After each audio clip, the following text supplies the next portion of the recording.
Folks, 9 years ago today, the families in Newtown were hit especially hard.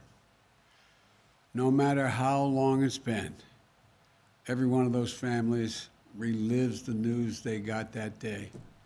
20 precious first graders, 6 heroic educators, a lone gunman in an unconscionable act of violence. Everything changed that morning for you, and the nation was shocked.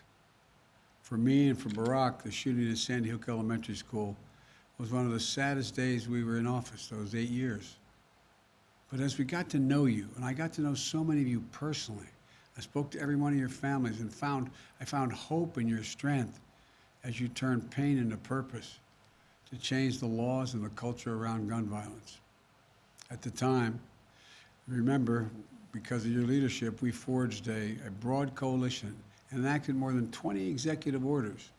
We came close to legislation, but we came up short. It was so darn frustrating. And it's still frustrating now for you and me and so many others. In Parkland, Florida, and Oxford, Michigan, in countless communities across the country, there's these horrific shootings that make national headlines and embarrass us as a nation. And for many others, every day, particularly in black and brown communities, there's the equivalent of a mass shooting we don't even hear about. As a nation, we owe all these families more than our prayers. We owe them action. From my earliest months as president, I've acted, curbing the proliferation of ghost guns, cracking down on rogue gun dealers, promoting safe firearm storage. You know, my American Rescue Plan is a fancy way of saying historic $470 billion investment. We encourage states and cities to use that money to reduce gun violence, among other things. In my budget, I'm calling for doubling the funding for gun violence prevention research, including examining gun violence as a public health threat, which it is in my view. There are 3 common sense bills to reduce gun violence that the Senate should pass now, right away, long overdue. One requires more extensive background checks for gun sales.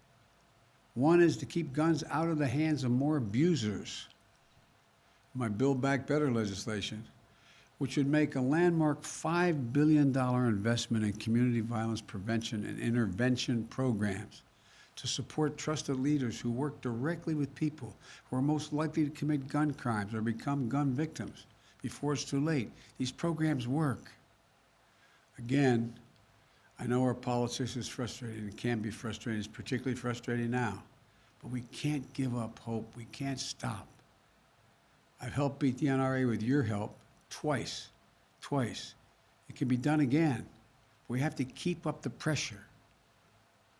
May God bless all those innocent lives in Newtown and all across the country, and all of you who have been the victims of gun violence and your families have suffered from it. My heart breaks for you, but we have to act. We can't give up. We got to get it done. God bless you all, and God bless the loved ones who are left behind.